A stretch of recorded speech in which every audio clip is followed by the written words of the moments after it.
have very good security for them. We're going to make sure there's very, very good security. And I think the people of Venezuela are going to give you very good security. You know, the people, now I'm not talking even leadership, the people of Venezuela are going wild over this. They named a street after President Trump. What do? You attack a country and they name a street? That's never happened before. Although I heard that's also taking place in Iran. They named a street. The protesters. I just hope, you know, just God bless them. I just hope the protesters in Iran are going to be safe, because it's a very dangerous place right now. And again, I tell the Iranian leaders, you better not start shooting, because we'll start shooting too. With your glasses, sir, go ahead, please. Hold it. Next to you. Yes, glasses. The gentleman with the glasses. All right, thank you, Mr. President. With those very big glasses, actually. Yeah, Ferrari, actually. Mr. President, I have two questions. What do you want the European Union to do in Ukraine? The European leaders seem pretty divided on Ukraine. And then, if you can reiterate this straight message that you have to the Iranian leader, to Khomeini, the message that you have. You're talking about Iran? Iran, yeah. What the do I first one want is on Iran Europe. to do? I'm sorry? Where are you from? Italy. Oh, nice place. Yeah. Okay. The first question So is what on are you Europe. asking about Iran for? Well, if you can answer about Europe and what you think the Europeans should do on Ukraine, and then a message. Well, look, Europe has been doing so much for Ukraine, but it hasn't been enough. And obviously that I would say that President Putin is not afraid of Europe. He's afraid of the United States of America, as led by me. There's no fear of Europe. You know, Europe's fallen behind, and Europe, and JD said it very strongly. I don't know, he took a lot of heat, but I didn't give him any heat. Europe is a different place. Europe is changing. Europe has got to get its act together. I love Europe. I guess I came from Europe, essentially. My roots are in Europe, but Europe is a different place. They have to get their act together. Now they have a great NATO leader, and they've gone up to 5% from 2% GDP. That's a big step. But they have to be very careful with their immigration policy, and they have to be because, you know, I will just say, to be nice, that there are certain places in Europe that are very important that are no longer recognizable. I'm being very nice. I'm being very diplomatic when I say that. They are not recognizable, and they have to be careful on energy, because they're putting windmills all over the place and losing a fortune. They're destroying their country. They're just destroying the beautiful landscapes, the beautiful everything. They're doing. And by the way, in case you people don't know, I'm not much of a windmill person. I can proudly say, Doug, that we have not approved one windmill since I've been in office, and we're going to keep it that way. My goal is to not let any windmill be built. They're losers. They lose money. They destroy your landscape. They kill your birds. They're all made in China. And all you have to do is, you know, just about all of the windmills are made in China, the structures. All you have to do is say to China, how many windmill areas do you have in China? So far, they're not able to find any. They use coal and they use oil and gas and some nuclear, not much, but they don't have windmills. They make them and sell them to suckers like Europe and suckers like the United States before. They are the worst form of energy, the most expensive form of energy, and in 8 years they're rotted out anyway. Go take a look at Palm Springs, California, and take a look at what that looks like. It looks like a junkyard of steel. So we don't approve, and I've told my people, we will not approve windmills. Maybe we get forced to do something because some stupid person in the Biden administration agreed to do something years ago. We will not approve any windmills in this country. On Venezuela, is it ultimately more important to you to establish stability there or democracy there? Well, you're talking about maybe the same thing. I mean, you're talking about stability or democracy. I don't know. To me, it's almost the same thing. We want stability, but we do want democracy. Ultimately, it'll be democracy. Peter? I do have a policy question, President Trump, but I'm having a hard time seeing here. I see the American flag lapel pin. What is the other lapel pin on Somebody your jacket? gave me this. You know what that is? That's called a happy Trump. And considering the fact that I'm never happy, I'm never satisfied, I will never be satisfied until we make America great again, but we're getting pretty close, I'll tell you what. This is called a happy Trump. Somebody gave it to me, I put it on. Thank you, thank you. And the policy question. How much money are you thinking of giving people in Greenland to get them on board with a possible U.S. I'm not takeover? talking about money for Greenland yet. I might talk about that. But right now, we are going to do something on Greenland, whether they like it or not, because if we don't do it, Russia or China will take over Greenland. And we're not going to have Russia or China as a neighbor. Okay?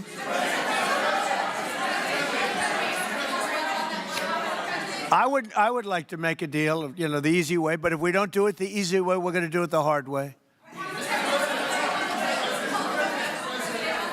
And I'm a man, and by the way, I'm a fan of Denmark too, I have to tell you, and they've been very nice to me. I'm a big fan, but the fact that they had a boat land there 500 years ago doesn't mean that they own the land. I'm sure we had lots of boats go there also. But we need that because if you take a look outside of Greenland right now, there are Russian destroyers, there are Chinese destroyers and bigger, there are Russian submarines all over the place. We're not going to have Russia or China occupy Greenland, and that's what they're going to do if we don't. So we're going to be doing something with Greenland, either the nice way or the more difficult way. Please, go ahead, ma'am. Mr. President, why is it so important to you to own it when you have a military presence there, which you could expand to affect the security? Because when we own it, we defend it. You don't defend leases the same way. You have to own it. And, with a nation, look at what happened with Obama, with that horrible deal they made with Iran. It was a short-term deal. It was like a 9-year deal. Countries can't make 9-year deals or even 100-year deals. Countries have to have ownership. And you defend ownership, you don't defend leases. And we'll have to defend Greenland. If we don't do it, China or Russia will. It's not going to happen. We are not going to have, and I like China, I like Russia, I love the people of China, I love the people of Russia. I get along very well with President Putin, but I'm very disappointed in him. I get along very well with President Xi. I'm going to go over to China in April, but I don't want them as a neighbor in Greenland. Not going to happen. And by the way, and NATO's got to understand that. I'm all for NATO. I saved NATO. If it weren't for me, you wouldn't have a NATO right now. But we're not going to allow Russia or China to occupy Greenland, and that's what's going to happen if we don't. Go ahead. Mr. President, one, can you respond to that? And two, Yeah, it was an amazing report. The most amazing thing is government jobs are way down. And yet the unemployment or the employment numbers are very good. We've gotten rid of tremendous numbers of federal government jobs. Nobody's ever seen anything like it. And yet the employment numbers are very good. They're really getting better. But now we have all those people to work in the private sector for a lot more money. I think that's one of the very big things. The other thing is at 5.4%.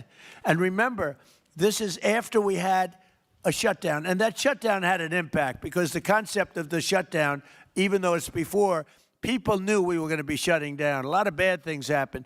And by the way, on January 30th, you may have another shutdown. We'll see what happens. But I think the numbers, Caitlin, were really amazing. Look, to think about 5.4%, nobody thought that. They thought it was going to be 2%. And you know what it is? It's tariffs. And it's also November 5th. We had a great election. A great election. Our country was dead 1.5 years ago, and now we have the hottest country anywhere in the world. And I hope you guys were impressed. 5.4%, and we haven't even really transitioned yet. There's no reason it can't be much, much higher than that. Yeah.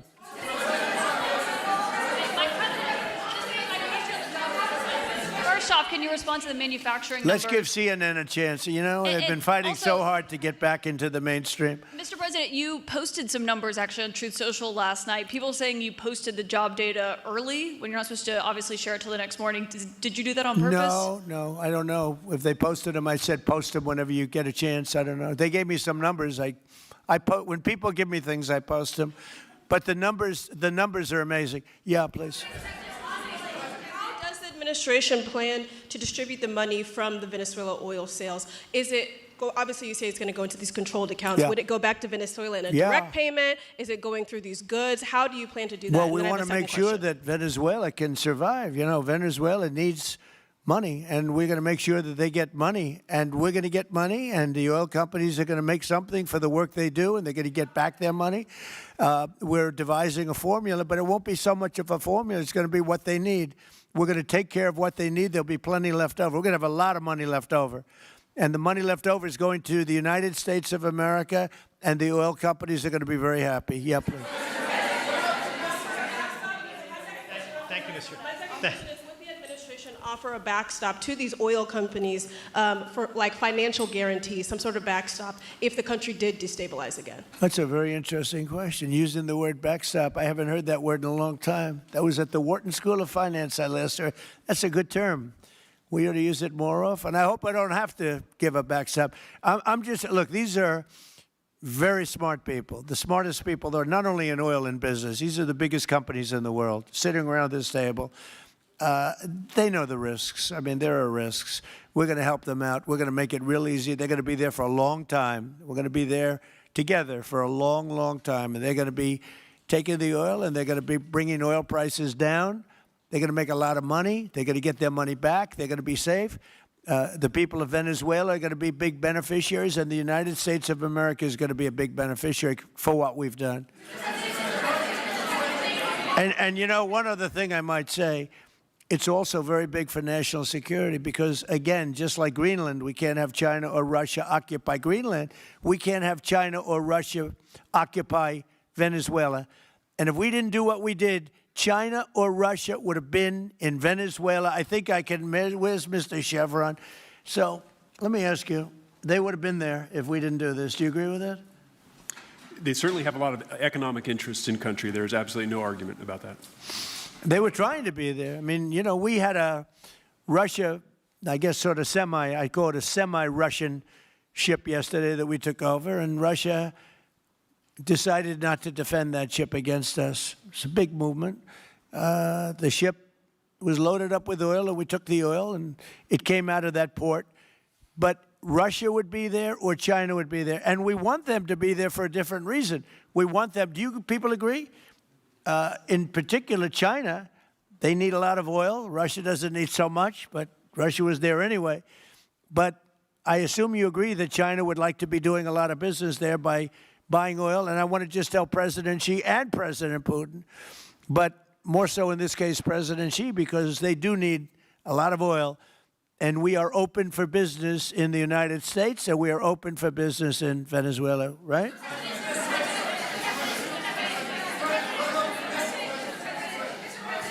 Go ahead, sure. Mr. President, You know, what is your I could take questions from these people all day long. You know, they're sitting here, and generally they're very rich, very powerful, but nobody gives a damn about them. It's a sad thing. You have all that money, all that power, and look at all these crazy questions. We could do this all day long, and they wouldn't be satisfied. I have a question on today's meeting, Mr. We'll President. take a few more, I have though. a question on today's meeting, Mr. President. Do you have? Let me ask you more importantly. Do you have any questions from the biggest? Yeah, sure. Hold it. Do you have any questions for the biggest people on earth, the biggest business people, the biggest companies anywhere on earth? Do you have any questions for these people? No. Do you have a question for them? Go ahead. Go ahead. Ask them a question. To rebuilding the oil infrastructure in Venezuela, and for the executives in the room, what do you need from the administration in order to invest? That's a good question. Do you want to go and answer that question? Yeah, Exxon, small company. I'll refer you back to the statements I made before. There are a number of legal and commercial frameworks that would have to be established to even understand what kind of returns that we'd get on the investments. So I think all the investments and the opportunity sets, I think everyone sitting around this table would have the opportunity and the know-how and the capability to make the investments. The questions will ultimately be how durable are the protections from a financial standpoint, what do the returns look like, what are the commercial arrangements, the legal frameworks, all those things have to be put in place in order to make a decision to understand what your return would be over the next several decades that these $1 billion investments would be made on. You know, could I do this? Because we have, again, the biggest people on the planet Earth around this table, biggest companies in the world. I'd like to just ask them to introduce themselves. We'll start from this end and go around to here. And if you have anything to quickly say, we can do that. But you want to just start right over here? These two guys, we'll leave them out because they're with us. Please. Thank you, President Trump. John Addison at VTOL. We're here to ensure that you are going to be able to move all of this oil all around the world at the best price possible so that the influence that you have over the Venezuelans will ensure that you get what you want. Thank you. Thank you. Good point. Thank you, Mr. President. Ryan Sheffield of Formentera. My grandfather, Hugh Sheffield, was president of ARCO, Venezuela. Right. Thank you for what you did. Do you like what we're doing? There's a lot of shale there, a lot of upside. He would be very happy looking down. He'd be very proud of you right now, right? Yes, sir. Good. Thank you. Mr. President, Luis Rodriguez. I'm probably the only Venezuelan American sitting on around this table. I want to personally thank you for the courage of your actions over the last couple of weeks. I think I speak, and I speak of Venezuela in general in saying there's optimism. You've brought optimism to the table, and if the conditions are met, the opportunity is absolutely immense. I agree with that. That's true. Thank you. Well said, too. It's immense. This is a tremendous opportunity. Thank you. Richard Holton from Trafigura. We're working with your administration, Mr. President, to bring that Venezuelan oil to the United States. Our first vessel should load in the next week. Great. Good job. Thank you. I think the reason that most of us are here and thinking about the future is because we trust you initially to set this program up that will work and guarantee that this can be done. And there's a huge investment that needs to be done. We've all agreed on that. And certainly we need time to see that through. So thank you for what you've done. Thank you very much. Thank you. Mr. President, I'm Lane Riggs, CEO of Valero Energy, and we're one of those companies that refineries in the U.S. are uniquely configured to run Venezuelan oil, and we're more than happy as this opportunity expands for us to further invest in our refineries to produce more of it. And you're very much set up for the heavy oil, right? Yes, sir. That's great. That's great. We're ready for it.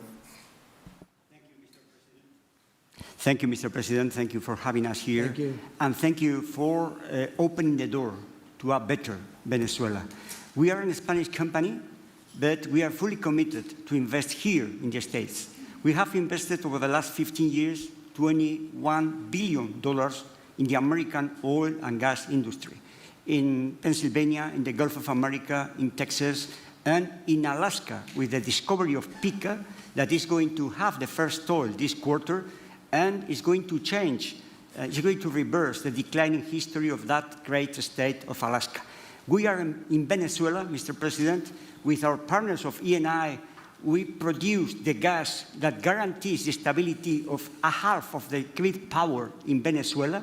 So we are committed with this stability, and on top of that, we are on the ground. We have people, we have facilities, we have technical capabilities, and I take your point, Mr. President. We are ready to invest more in Venezuela. Today, we are producing 45,000 barrels a day gross of oil, and we are ready to multiply by 3 this figure in coming 2-3 years, investing hard in the country, following your recommendation, if you allow us, of course, and in the framework, commercial and legal framework that could allow this growth. So thank you, Mr. President. Thank you. Great job you've done. Thank you. Mr. President, thank you for having me. Matt Sheehy, I'm with Tallgrass Energy.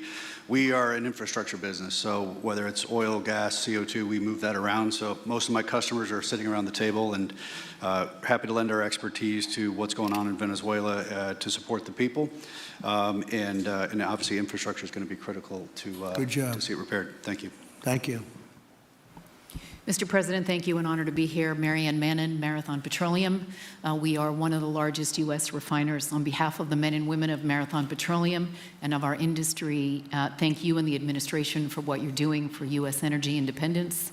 We have the ability and the capability of our assets to process Venezuelan crude, and the people of Marathon Petroleum stand ready to do so. Do we need more refineries in our country? In the U.S., probably Yes. not. We have sufficient capacity. It's amazing. A lot of it was approved during my first term. We were getting you approvals that nobody could have gotten in Louisiana and other places, and they got built. Before that, it was a disaster. We didn't have the refineries. Now we do because of the first term. Please. Darren Woods, ExxonMobil. Okay, we'll go over here. Thank you, Mr. President. Jeff Hildebrand, founder and chairman of Hillcorp Energy, one of the largest private energy companies in America. Who's bigger, you or Harold? We're close. Huh? We're close. Harold. Absolutely, Mr. Ham. But thank you for your great, tremendous leadership in protecting the interests in the Western Hemisphere. The message that you have sent to China and our enemies to stay out of our backyard is absolutely fantastic. So thank you. Thank you very much. And finally, Hillcorp is fully committed and ready to go to rebuilding the infrastructure in Venezuela. You'll go there? You'll be going? Yes. Good. That's good. You'll be very happy. Thank you very much. Thank you, Mr. President. Jeff Miller, CEO of Halliburton Company. We are the largest American oilfield services company. We're the second largest in the world. Been in business over 100 years. Started operations in Venezuela in 1938. Long time in Venezuela. I personally lived there for 4 years and raised my kids there. So quite familiar with Venezuela, and just couldn't express gratitude more so for the opportunity to return to Venezuela under the stability that I know that this team and your team are able to deliver. And so When did you leave? Huh? When did you leave Venezuela? As a company, we left under the sanctions in 2019. So we had intended to stay, and then when the sanctions went into place, we were required to leave. But very much interested in returning. Have 600 Venezuelans with Halliburton today, all around the world. Look forward to putting them back to work. Great job. Great Thank job. you. You'll be back. Please. Mr. President, I'm Alex Cranberg. My company, Aspect Energy, is one of the leading American international wildcatters. We've found significant fields in Central Are and you a South. wildcatter? I'm a wildcatter. That's pretty cool, I'll tell you. I would have been a wildcatter, too, if I was in. And you've been successfully wildcatting. We've found significant fields in Central and South America, in the Middle East, and in Europe. We're a leading That's oil great. producer in Hungary. But probably the most pertinent example is what a wildcatter does is take on risk and try to reduce it. And then other people come in and put more capital in later. So we're kind of kickstarters in the oil industry. We went into Kurdistan very early on, back when Right. people told us it wasn't safe and we shouldn't do it. We found a big field there, and it ultimately has got to be developed along with one of my colleagues here to be one of the big leading fields in Kurdistan. We think that Venezuela has a tremendous amount of opportunity. If you look at the reinvestment required, the investment required, people are talking about hundreds of billions of dollars. But if you put that in perspective, that's 1 million barrels a day for 15 years. It's $220 billion net cash flow. So what we really need to do is to be able to kickstart production and then reinvest and have the confidence to reinvest. And what you're doing by putting the United States in control of the cash flow coming out of the country, it gives companies like ours the confidence to say we can kickstart this production and then reinvest and reinvest. In Hungary, we've invested $1 billion in changing the trajectory of Hungarian oil production. And we were only able to do that not because we could write a $1 billion check, we're a smaller company, but because we reinvest all the cash flow back into new production. Good. Good. Mark Good Nelson, job. Mark Nelson with Chevron again. Thank you, Mr. President. I'm Claudio Descalzi, and I CEO, Italy. We started working in Venezuela in 1980. We have a lot of oil, but now just the gas is flowing because it's not under sanction. And as my colleague from Repsol said, we cover more than about 50% of the electricity in the country. So that is essential to avoid any kind of problem, social problem. We own about 4 billion barrels of reserves, so a huge amount in the Orinoco Belt and in central Venezuela. We have now in the country 500 people, most Venezuelan, and we are ready to invest. Clearly, we are ready to invest. We thank you for the big efforts, and the efficiency of your action. And we are here. And we are here to work together with the U.S. We are also a big investor in the U.S. So I know that. We thank you again, and we are there. And we are also ready to join with American companies in our assets to develop and go faster with good investors and good know-how from the U.S. company. Yeah. Thank you. You've done a great job. Thank you very much. Mr. President Rossborough, good to see you again. I'm chairman of Hillwood and HKN Energy. Been in the energy business 45 years, and we have been working with your team quite a bit. We have been in Kurdistan now for 19 years, along with Alex, and built a very good business. But now with your team, we're looking in Syria, we're now in Libya, and so we are very excited to look at Venezuela with you and your group, and look forward to continuing to build this great industry. Thank you very much. Thank you. Mr. President, thank you for having us here today. Wael Salwan from Shell. Of course, we have a huge presence here in the U.S., in the Gulf, as well as in Pennsylvania with the petrochemical facility, which I think we had the opportunity to host you at, as well as being one of the largest LNG off-takers of American LNG. We have been in Venezuela for a very long time. We actually drilled in 1914 the first well that discovered oil in Venezuela, and on the back of which the entire energy industry was established in Venezuela. When we left in the 1970s because of nationalization, we had 1 million barrels per day of production. But we have kept boots on the ground in Venezuela all this time, and we now have a few $1 billion worth of opportunities to invest in, subject to OFAC approval. So we are ready to go and looking forward to the investments in support of the Venezuelan people. That's great. Thank you very much. Thank you, Mr. President. Ben Marshall, the America's CEO for Vitol.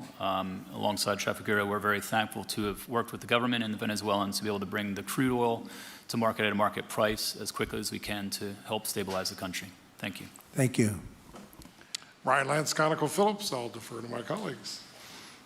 Thank you, Mr. President. Olivier Lepoche, CEO of SLB, or formerly known as Schlumberger, the largest global oilfield services. We have been in Venezuela since 1930, and we still operate. We operate today on the ground with and in support of Chevron. We have ability to scale. We have 1,100 Venezuelans in the company, 2,000 additional that are calling us to go back to country and to go back to work. We're able to mobilize in the last 18 months 2 rigs and deliver 50 wells with success. So we're here. We have knowledge of the subsurface like nobody else has. We have boots on the ground, capacity on the ground, $700 million of equipment value on the ground in Venezuela, ready to mobilize for all of our partners, customers. So we are ready to scale fast, and we really want to thank the administration, Secretary Wright, Secretary Bergen, for the effort they are supporting and giving us to be successful on behalf of the Venezuelan oil and gas industry. Thank you very much. Thank you very much. Well, check this out. They say the very best for last. And I don't have that sexy accent like this guy next to me here. Mr. President, my name's Bill Armstrong of Armstrong Oil and Gas. I'm a private independent guy. And in real estate, you were a wildcatter. So wear that motto proudly. But like you, I was my own guy. I don't have shareholders. I don't have private equity partners, but I've been drilling all over the place. In fact, I had the largest discovery in Alaska, biggest discovery in 50 years in our country. I now control 8 million acres adjacent to Venezuela, so I'm already heavily invested in the area.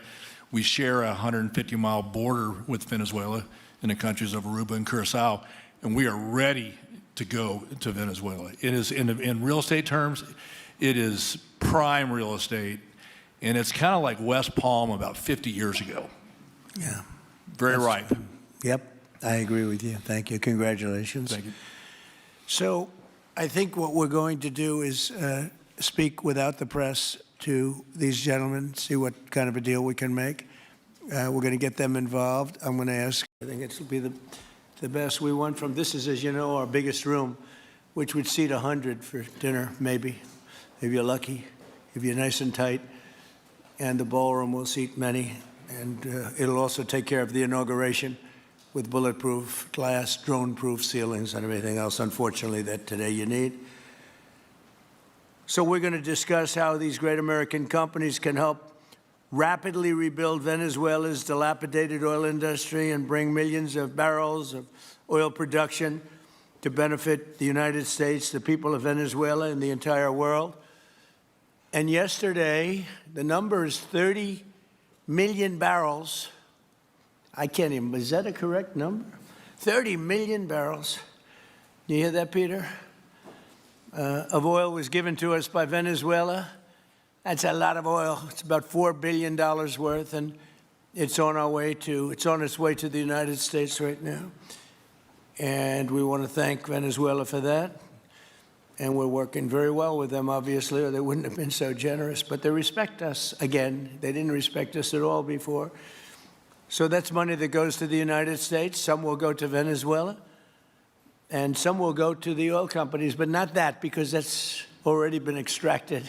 So you're not getting any of that, but when you start extracting, you'll get.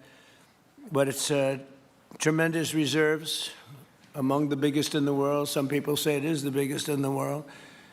And we're going to be working with Venezuela. We're going to be making the decision as to which oil companies are going to go in, that we're going to allow to go in. We're going to cut a deal with the companies. We'll probably do that today or very shortly thereafter with Chris and Doug. And we're dealing with the country, so we're empowered to make that deal. And you'll have total safety, total security. One of the reasons you couldn't go in is you had no guarantees, you had no security, but now you have total security. It's a whole different Venezuela, and Venezuela is going to be very successful. And the people of the United States are going to be big beneficiaries because we're going to be extracting, numbers of, in terms of oil, like, few people have ever seen, actually. So you're dealing with us directly. You're not dealing with Venezuela at all. We don't want you to deal with Venezuela. Let me thank Vice President J.D. Vance, who's doing a fantastic job. Secretary of State Marco Rubio, likewise, a fantastic job. I have good people. I like them better than my first group.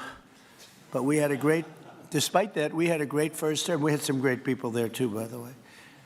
But we had a great first term. We had the greatest economy in the history of our country in the first term, but this is blowing it away. And you haven't seen anything yet. Everyone's been shocked by the numbers, 5.4% GDP. And that's despite the fact that we were badly hurt by the Democrat shutdown, of which they'd like to see if they could shut it down again. Secretary of the Interior, Doug Burgum, who's fantastic. Secretary of Energy, Chris Wright, recommended by Doug as being the greatest oil man anywhere in the world, because I wanted Doug for that job, energy, and Doug said, no, sir, there's a man named Chris Wright. I said, who the hell is Chris Wright? He said he's the most talented oil man anywhere in the world.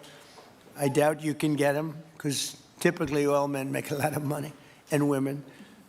They make a lot of money, but Chris came. You took one of the greatest salary cuts probably in history, Chris, right? But he's a fantastic person, loves our country, and many other important members of this team. And I want to thank them for their efforts. As you know, last week, the United States Armed Forces performed one of the most spectacular military operations in American history, apprehending the outlaw dictator Nicolas Maduro for his crimes against the United States, crimes for which he has now been indicted and is in federal court awaiting trial.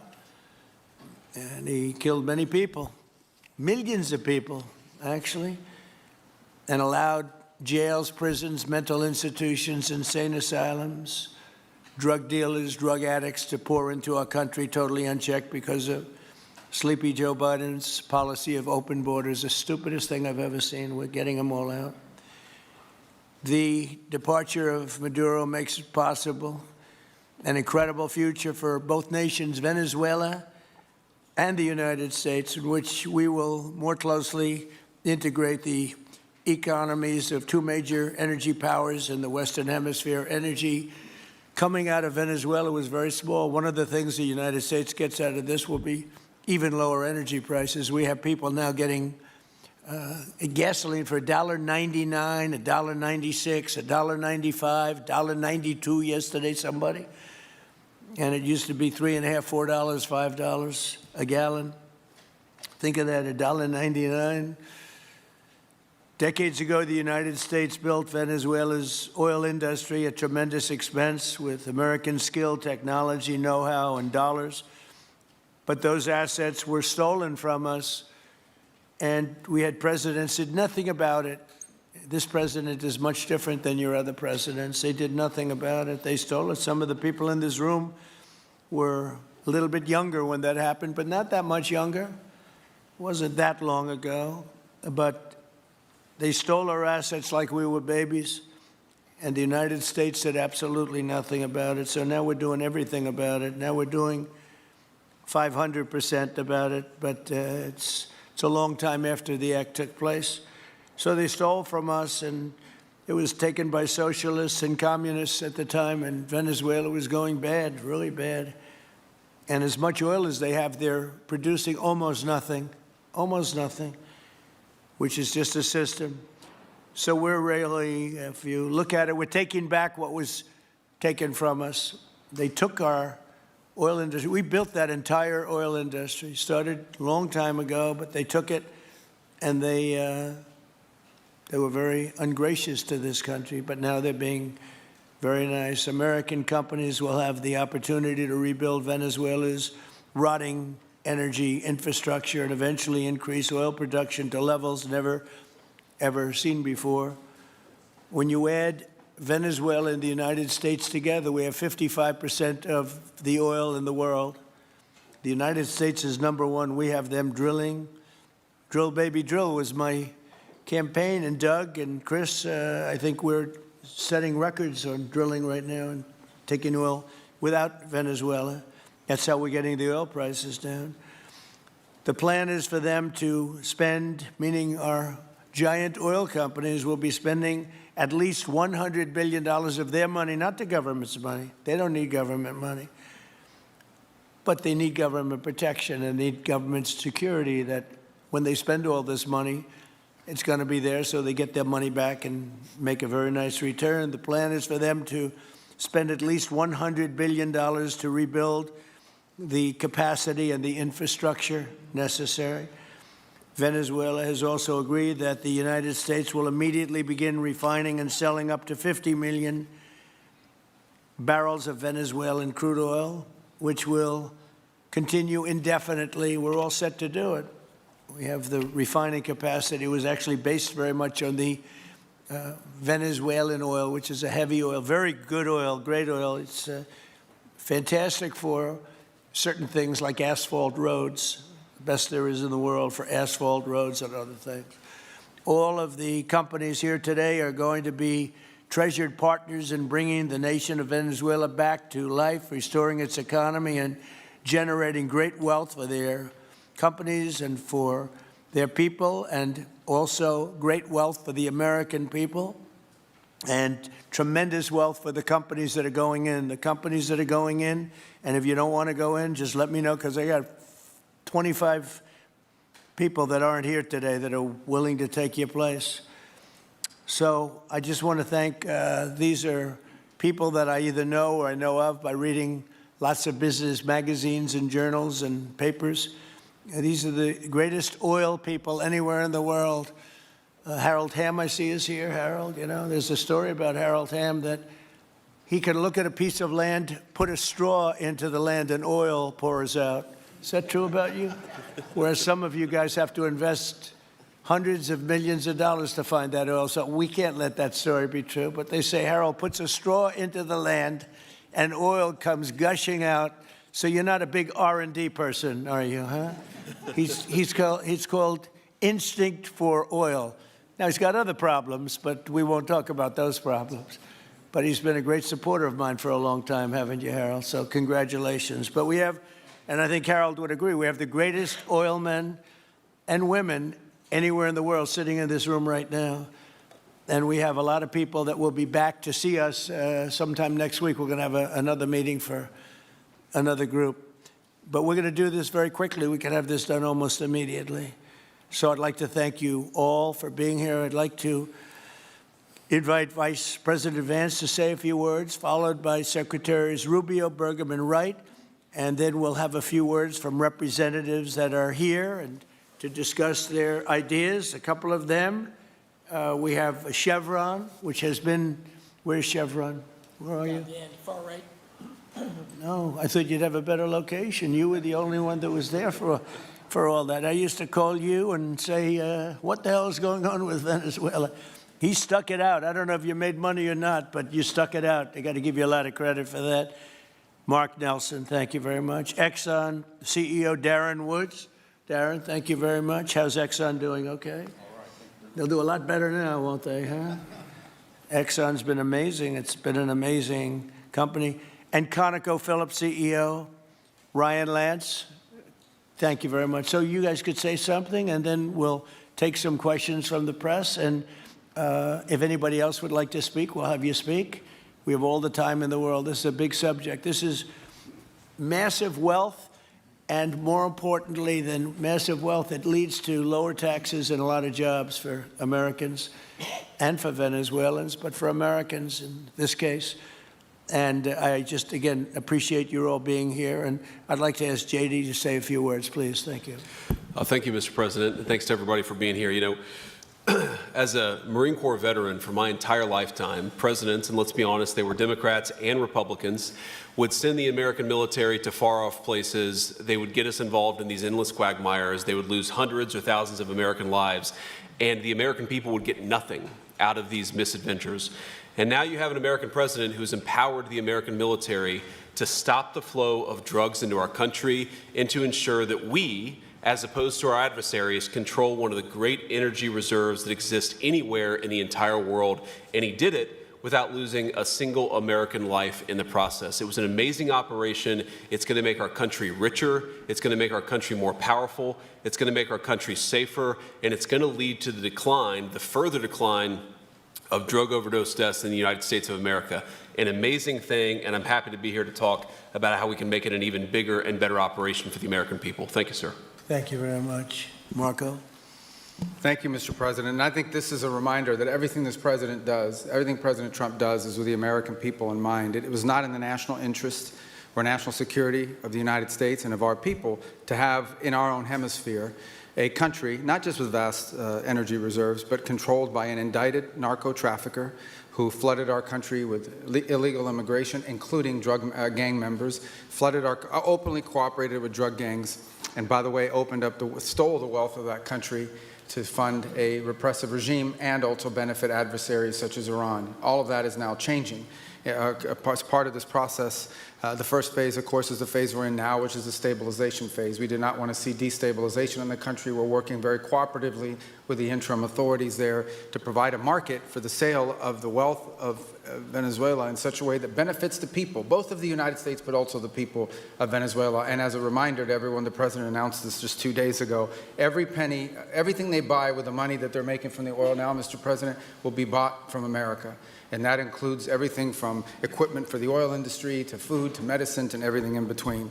The second will be a phase of recovery, and then some of these phases will interlap, and that is to have a normal economy again where the money goes to the benefit of people, not the benefit of our adversaries or the benefit of elements in that country and around the world that are against our interests, at the same time as a process of reconciliation has to happen internally among the different sectors of society and politics and the like.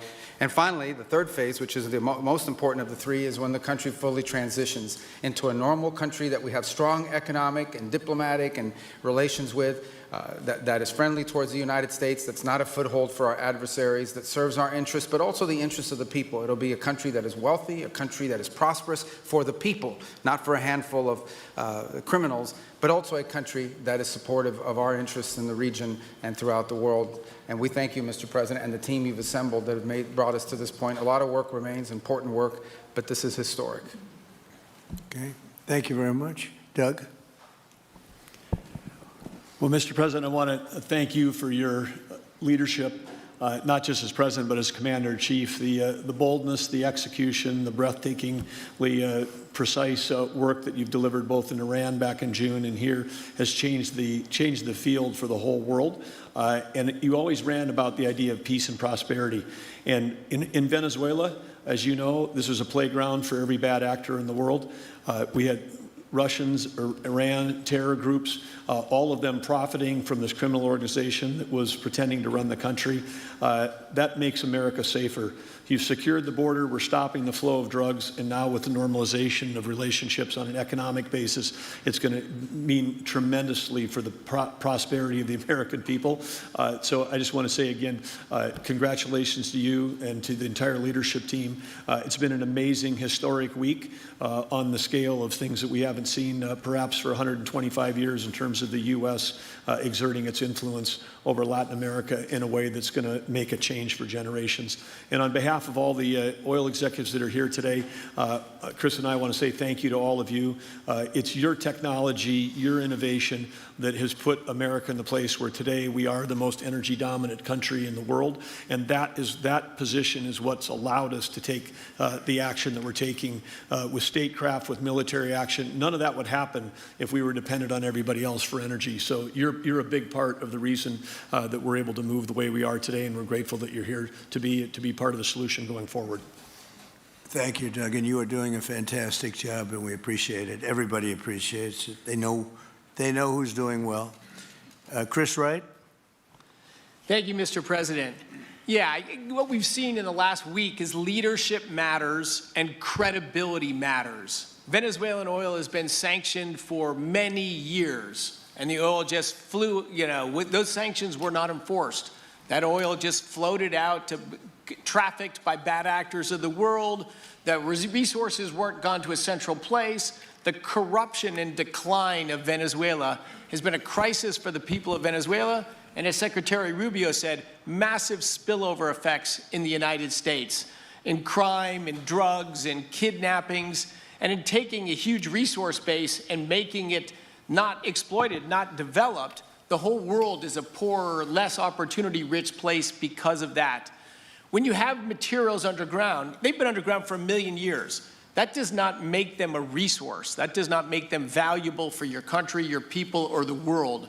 They only become a resource with technology, with capital, with rule of law, and a system of governance that encourages the harvesting of those resources to make the better world. And we see here the dramatic contrast between the United States, which may have less oil underground than Venezuela. We have 20 times the production of Venezuela, 20 times the impact of human betterment, massively better quality of living here in the United States. That was at risk under the last administration. We've seen a lot of attacks on the energy that makes the world go round. President Trump's election has removed those risks, has embraced reality about how the world is energized, and we are record production of oil in the United States, record production in natural gas in the United States. We've seen a meaningful decline in gasoline prices, diesel prices, travel prices because of jet fuel.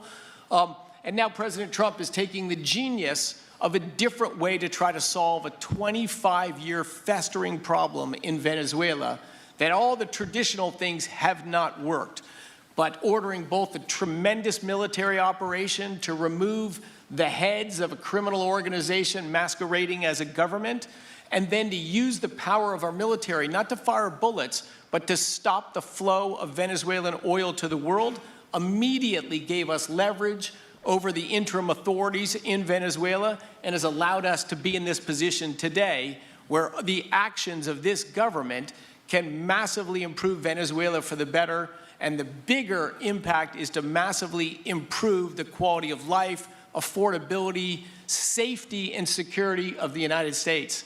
Very proud to be here. And we'll turn it over to Mark Nelson, who's the vice chairman of Chevron. Chevron has been in Venezuela for over 100 years, continuously. Mike Wirth, the CEO, had a knee replacement recently. He's not here. Mark is a tremendous leader in our industry, and I'll turn it over to him. Thank you, Secretary Wright. Again, I'll send Mike Wirth's regrets. He really wanted to be here, Mr. President. Right. Great guy. On his behalf, I have 3 very quick thank yous and an assurance I'd like to provide you all. The first thank you, Mr. President, is to you. It's thank you for convening this gathering. It's thank you for your leadership, and thank you for continuing to keep American energy domination in the forefront. So thank you for that. Thank you very much. The second thank you actually is to the cabinet. So Secretary Rubio, Secretary Burgum, Secretary Wright, your ability and commitment to continue to engage with the parties around the table to keep the world working is greatly appreciated. So thank you. Thank you for that. And the final thank you actually would go to our Venezuelan employees of Chevron. They've been working tirelessly to operate safely, protect the environment in country, and their dedication and skill will help us in this next chapter. And finally, I'll close with the assurance. For more than a century, Chevron has been a part of Venezuela's past. We are certainly committed to its present, and we very much look forward as a proud American company to help it build a better future. And so, Mr. President, thank you for your leadership. And you really suffered there. You stuck it out. A lot of people left. A lot of big companies left. Many of the people sitting at this table left because of the safety risk and other risks. But you stuck it out. I give you credit for that. Sometimes it was hard. I remember 6 months ago I told you to stay, just stay. Things are going to happen. You'll be very happy. I didn't know they were going to happen this fast or this conclusively. One thing I think everyone has to know is that if we didn't do this, China or Russia would have done it.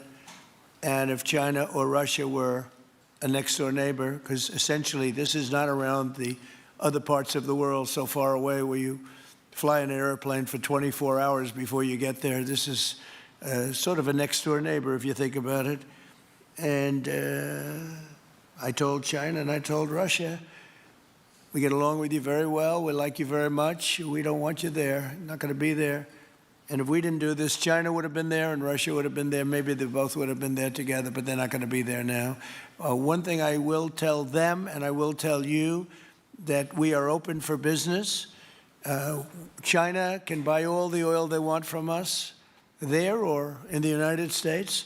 Russia can get all the oil they need from us, and they do like oil, even though they produce a lot of it.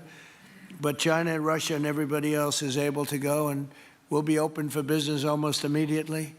I have a feeling the $100 million will be spent $100 billion will be spent very, very rapidly by these very big, powerful, and rich companies, and I think they're going to be able to rebuild the infrastructure. And I hope it's going to be brand new as opposed to a rehab, because I know the tremendous difference between the new and the not so new in your industry. The new is much more beautiful, much better in every way, and actually much smaller. It's like everything else, gets smaller and stronger. It's a combination of smaller, better, and stronger. So I hope you're going to build all brand new stuff, rip out the old crap that's been there for so many years, and do it the right way. You're going to be there a long time if we make a deal. If we make a deal, you're going to be there a long time. If we don't make a deal, you won't be there at all. It's, sort of interesting. But again, China and Russia would have been there if we didn't do this. And the other thing people ask about the second wave, I don't think it's going to be necessary. We have an armada, a giant armada like nobody's ever seen in that part of the world. And it's stationed off the coast. And we are getting along so well with the people that are involved and representing Venezuela that I don't think we're going to have any, I don't think it's going to be necessary to do the second wave. We were planning on a second wave, but the first wave was so powerful and so good and so strong. And frankly, the people in the country, they did the right thing. They were smart. They did the right thing. They didn't want to go through a second wave. But we've got a tremendous number of the most powerful ships in the world right there. I don't think we're going to have to use that. I'm happy to say that. I don't think we're going to have to use that at all. If I could ask Chevron, you did a great job. I want to thank you. And ExxonMobil, if you would say a few words, and then followed by Conoco, great companies, massive companies, great companies. Exxon, please. Sure. Thank you, Mr. President. I appreciate the invitation and the opportunity, frankly, for the entire industry to show up and provide a perspective. Frankly, we've been kind of unresponsive to the press regarding Venezuela. I guess today's the opportunity to address the press directly with respect to a number of questions that have been asked of ExxonMobil. First and foremost, obviously, is the interest that we have in Venezuela. And I think, the way I would position that, and I think one of the reasons why we see many of the industry players here is we're in a depletion business for a product that is in great demand and will be in demand for many, many, many decades to come. And as a depletion business, the biggest challenge we have is finding resources. There's an opportunity in Venezuela with all the resources there. Is we don't have that challenge of finding, we have the challenge of developing those resources. So I think it's in the best interest of these companies and frankly society as a whole for the industry to be interested in understanding what the opportunity here represents. I'll just share a philosophy that ExxonMobil has when we enter countries, because we do business all around the world in a number of different regimes. We take a very long-term perspective. The investments that we make span decades and decades, so we do not go into any opportunity with a short-term mindset. And there's a value proposition that we have to meet. It has to be a win-win-win proposition. Obviously, it has to be a win for the company and our shareholders and to generate a return for the investments that we make. It has to be a win for the government. The resources are an important source of revenue that helps support the people of the places that we do business. And it has to be a win for the people. We have to be wanted there and to be a good neighbor. And those three things ensure a stable, long-term platform for the large investments that we make for the long term. With respect to Venezuela in particular, we have a very long history in Venezuela. In fact, we first got into Venezuela back in the 1940s. We've had our assets seized there twice. And so you can imagine to re-enter a third time would require some pretty significant changes from what we've historically seen here and what is currently the state. If we look at the legal and commercial constructs and frameworks in place today in Venezuela, today it's uninvestable. And so significant changes have to be made to those commercial frameworks, the legal system. There has to be durable investment protections, and there has to be a change to the hydrocarbon laws in the country. We're confident that with this administration and President Trump working hand in hand with the Venezuelan government, that those changes can be put in place. And with respect to the Venezuelan government, that perspective we don't have a view on. We haven't talked to the Venezuelan government, and obviously we have yet to assess the people's perspective with respect to ExxonMobil entering the country. In the short term, there are things that can be done while these longer-term issues are being worked. For us, we haven't been in the country for almost 20 years. We think it's absolutely critical in the short term that we get a technical team in place to assess the current state of the industry and the assets, to understand what would be involved to help the people of Venezuela get production back on the market. With the invitation of the Venezuelan government and with appropriate security guarantees, we are ready to put a team on the ground there. We also have a integrated set of capabilities from production to refining to trading, and I think we can be of assistance to getting the Venezuelan crude to market and realizing a market price to help, again, with the financial situation in Venezuela. So those are my short-term perspective that I have. I'd say maybe close with a thank you, Mr. President, for the work that you've done to secure not only the national security, but the energy security of the region. And then thank you, Secretary Rubio, Secretary Wright, Secretary Burgum, for your leadership in this matter. Thank you. How long would it take you, Darren, as Exxon to, if we make a deal, how long would it take you to get in there and get started? Well, the first step, this technical team, as I talked with Secretary Wright earlier this week, we started from the beginning to put the team together so that if and when it was needed, we could hit the ground almost immediately. So we can hit the ground within the next couple of weeks. Start the assessment, and then from there we need to understand. That's what we want. We want speed and quality. That's what we want. Thank you, Darren. And Conoco, Ryan. Thank you, Mr. President. Appreciate the opportunity to be here too, and you've assembled a great team. And our congratulations as well for removing one of the terrible people in the world and bringing them to justice. It was quite amazing. I think you've given hope to the people of Venezuela again, which I think is quite remarkable. And we've been on the other end of that despot regime a long time. Our assets were expropriated. I had a little bit more hair when that happened. And, you know, I think we're the largest non-sovereign credit holder in Venezuela today. So we're in a bit of a different situation, but I think your big and bold idea to use energy commerce instead of conflict is something that could make a real big difference in Venezuela. And our company certainly stands ready to help in that endeavor. encourage you to continue to think bigger and even bolder. And we've had some discussions with your energy team about that as well.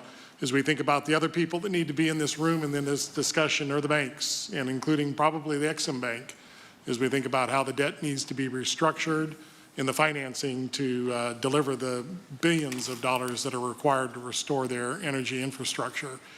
And I think as we think that big and bold, we need to be also thinking about even restructuring the entire Venezuelan energy system, including PDVSA. And I think if we can do that and think bold, there's an opportunity to be quick, fast, and restore the quality of what's happened in Venezuela, or what's been lost in Venezuela over the course of the last 25 years. So thank you for this opportunity. Well, thank you very much, and you'll get a lot of your money back. We're going to start with an even plate, though. We're not going to look at what people lost in the past, because that was their fault. That was a different president. You're going to make a lot of money, but we're not going to go back. You left a lot of money behind, I guess, huh? What number? 12 billion. How much? 12 billion. Well, it's a good write-off. It's already been written off. It's been written. All right, thank you. You'll make it back one way or the other. You're all going to do very well. I think really very well. Marco just gave me a note. Go back to Chevron. They want to discuss something. Go ahead. I'm going back to Chevron, Marco. Thank you, Marco. Was there a question, Mr. President? Yes, go ahead, Marco. What are you saying here? Mark, if you can update us on operations in the ground and with the appropriate approvals, what you might be able to achieve in the next 12 to 18 months, give us a little view from the ground. You bet, you bet. So today, Chevron has 3,000 employees in 4 different joint ventures in Venezuela today. And over the past 5 to 7 years, they've taken production from about 40,000 barrels a day to 240,000 barrels a day, essentially getting those facilities and that equipment up to standards that would be something that people in the room would be more accustomed to. Given the work we've done with Secretary Wright and Secretary Burgum and even Secretary Bessent, I think we have a path forward here very shortly to be able to increase our liftings from those joint ventures 100%, essentially effective immediately. We are also able to increase our production within our own disciplined investment schemes by about 50% just in the next 18 to 24 months, and that's just leveraging what's on the ground. So to Secretary Rubio's comments about phase 1, this is taking the momentum of improvements we've already made there locally and building on those and creating more momentum for the people of Venezuela. Do you think you have an advantage being there? You've been there by the skin of your teeth. It's been tough for you to be there. But do you think you have an advantage over the other people in this room by the fact that you are there? Yeah, I think there are, Mr. President, I think there would be days where it didn't feel like an advantage, and there are days where it does feel like an advantage. But having people on the ground today that care desperately about the people of Venezuela and know how to operate the assets that are there, is a definite advantage today. Would you say the best locations are available, or would you say the best locations are already sort of worked, even though they're in very bad shape? The best locations for finding oil, the best locations for oil? There are more opportunities than not, Mr. President. With 300 billion barrels of reserves and resources in country, there are lots of opportunities for many companies. Will you be building new, or will you be using the old infrastructure that you have? Yeah, today it's a little bit of a mix, but today it's mostly us taking the equipment of today, getting it to the standards that we are accustomed to. To your comments about making it how it should be today, most of the investments that we've been making are about getting it up to our standards. Well, I think you're going to make an investment, but you're going to get your money back very quickly, and that's part of our thing. We're going to have you get your money back fast, and then you'll give a lot to Venezuela and to the United States after that. Okay, so you'll be in good shape. Could I ask Harold Hamm to say a few words? He's been a friend of mine for a long time. Very amazing man, actually, amazing energy person. Well, thank you, Mr. President. It's good to be here with so many dignified people. And this effort particularly, and thank you for your effort for what you've done here, taking this despot out of that area. And the world dealt with him way too long. Certainly our industry knows that this is a real jewel that can be developed for the people of Venezuela and also benefit the world. And like Secretary Wright said, it has not been done.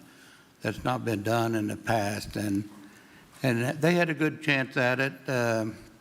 Brought someone in that totally took it down, as everybody knows here, and that was Chavez, and we know what happened to him finally. But that ruined the industry in Venezuela, and all of us know how that happened, ended very well, very, very wrongly. So anyway, we're glad to see what's happened here, and look forward for the opportunity for a lot of people in this room, but also for America and the country itself. Are you going to be involved in going in? Because, he's in North Dakota and he's in Oklahoma and some incredible places. It's a little bit different, but there's no doubt about you won't have to worry about the straw too much here. You can just go at it. Are you going to be one of the participants? Well, certainly, I'm an oil finder, like you said.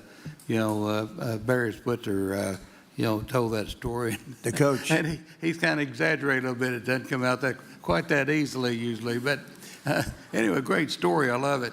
And I love Barry. Barry's the one that told me this. Yeah, he's a champion, in a lot of ways. So love that story. Certainly, it excites me as an explorationist. Everybody has that in their blood, and it is a very exciting country and a lot of reserves. And so it's got its challenges, and the industry knows how to handle that. And like Darren said, you go in with your eyes open and do the best you can with the team you got. So well, you're going to have you. something that they never had really here is tremendous security. You're going to be very secure, very safe, physically safe, in addition to financially safe. So it's good to see you, Harold. Thank you very much. Does anybody have anything to say before we get to the press? What does Cuba have to do to avoid the same fate as Venezuela? What does Cuba have to Well, do? Cuba's in bad shape. Cuba relied on Venezuela for oil and for money, and nobody really knows what's going to happen with Cuba. They're doing very poorly. They're really third world all the way, and we have a lot of great Cuban Americans. And I would say Marco fits very solidly into that category. And I might ask you to say a few words about, we were discussing it before, Cuba is a very different, they don't have energy, they don't have oil, but they would live off of the oil from Venezuela. And what they do have is very strong people and very powerful people militarily, and they would protect the people running Venezuela, and they would take in a lot of money from Venezuela. Now they don't have that. They won't be taking in any money. So, Marco, what do you think? Well, the fundamental problem in Cuba is that it's run by incompetent people that don't know what an economy looks like, much less a functioning one. They've made a choice, and that is they would rather have political control over the people than they would have an economy that functions. And they've gotten away with it for 60-something years because they've had donors, the Soviet Union, and now most recently Venezuela. But that's now gone. So the people in control in Cuba have a choice to make. They can either have a real country with a real economy where their people can prosper, or they can continue with their failing dictatorship that's going to lead to systemic and societal collapse. So it's a very stark and dramatic choice, and it's one we hope to make the right one. We don't have an interest in a destabilized Cuba, but that would be their fault because they refuse to allow the people of Cuba to have either economic or political freedom for that matter. And you have a lot of people in this country that want to go back to Cuba and help Cuba. A lot of people have left, they came in penniless, they didn't have anything, and they've become very rich people in our country, and they want to very much go back and help Cuba. So that's something that Cuba has that a lot of other places don't have. Peter? President Trump, thank you. I do want to ask you about Minnesota, but first, just more on topic. President Zelensky said that he was watching with the rest of the world as you made this order to go and capture Nicolas Maduro. And he said, if that's how it works with dictators, then the United States knows what to do next. Sounds like he wants you to go and capture Vladimir Putin. Would you ever order a mission to go and capture Vladimir Putin? Well, I don't think it's going to be necessary. I think we're going to have I've always had a great relationship with him. I'm very disappointed. I settled 8 wars. I thought this would be in the middle of the pack or maybe one of the easier ones. And I don't know if you know, Peter, the last month, they lost 31,000 people, many of them Russian soldiers, and the Russian economy is doing poorly. I think we're going to end up getting it settled, I wish we could have done it quicker because a lot of people are dying, and mostly soldiers. You know, they get hit in Kiev and they get hit a little bit here and there, and people are dying there too. But largely, it's the soldier population.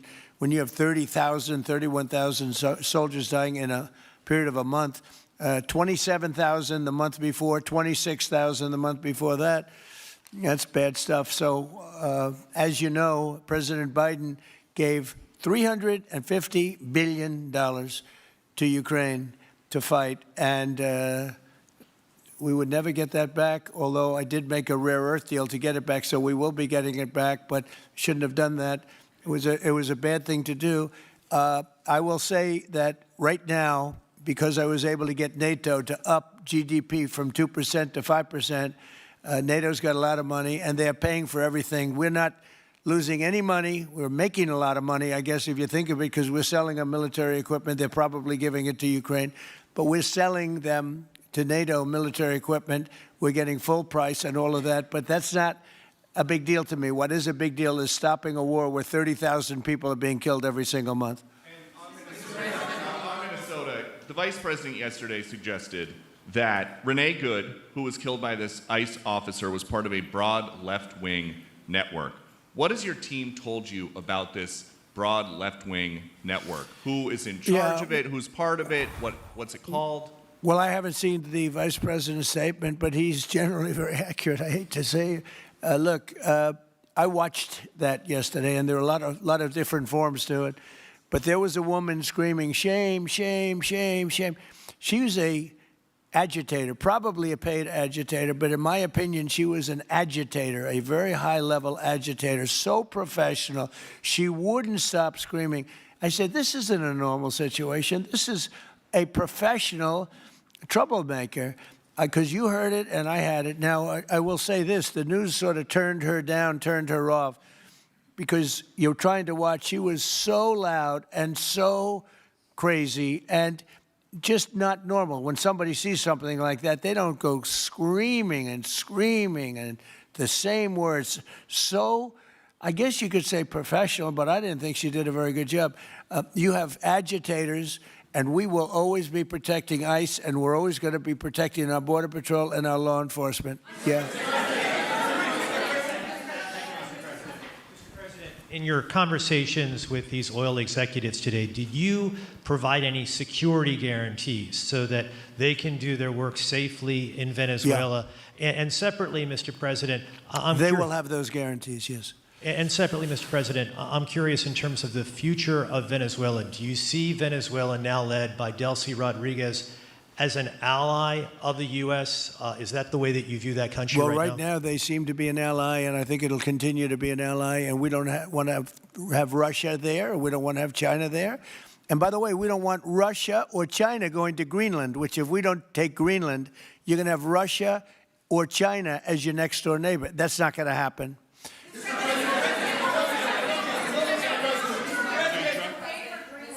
The white... Mr. President, thank you. You just said that these companies would have security guarantees if they go in on the ground in Venezuela. They will have. And what is your plan there actually for these companies and those Americans who are going to be on the ground working for these companies? Well, there are going to be Americans. I assume they're going to be using a lot of Americans, but they're going to be using a lot of people from Venezuela and other places, I would imagine. But I would think that mostly they'll be using Venezuelan workers. They have a lot of great workers. They have a very high unemployment rate, and they have workers that are very familiar with taking oil out of the ground. Yeah. How long do you think the Ayatollah will be in power after what we've seen play out on the ground there? When is the U.S. going to get involved now that reports of protesters being killed on the ground? So Iran's in big trouble. It looks to me that the people are taking over certain cities that nobody thought were really possible just a few weeks ago. We're watching the situation very carefully. I've made the statement very strongly that if they start killing people like they have in the past, we will get involved. We'll be hitting them very hard where it hurts. And that doesn't mean boots on the ground, but it means hitting them very, very hard where it hurts. So we don't want that to happen. There have been cases like this where President Obama totally backed down. But this is something pretty incredible that's happening in Iran. It's an amazing thing to watch. They've done a bad job. They've treated their people very badly, and now they're being paid back. So let's see what happens. We're watching it. We're watching it very closely. Go ahead, please. Yes, go ahead. Thank you so much, Mr. President. Do you have any comments in reaction to the recent attacks by the Syrian government alignment groups against US-backed Kurdish forces in Aleppo, Syria, which killed dozens of civilians and displacing many families? Does your administration bring peace between the Kurds and the Syrian government? I want to see peace, yes, I do. The Kurds and the Syrian government, we get along with both, as you know very well. They have been natural enemies over the years, but we get along both, and we want to see Syria succeed. And so far, I think they are succeeding, but this is just breaking out, and we want to see that stopped. Go ahead, please.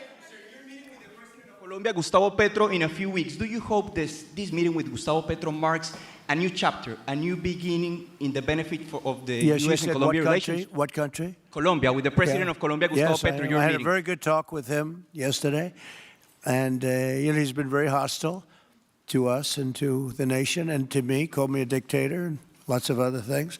Called Biden some terrible names, far worse than he called me. But he called yesterday through people, and he wants to meet, and that's fine with me. I've made up with people also, you know. So we're going to have a meeting with him. We had a very good conversation. The people of Colombia are incredible people.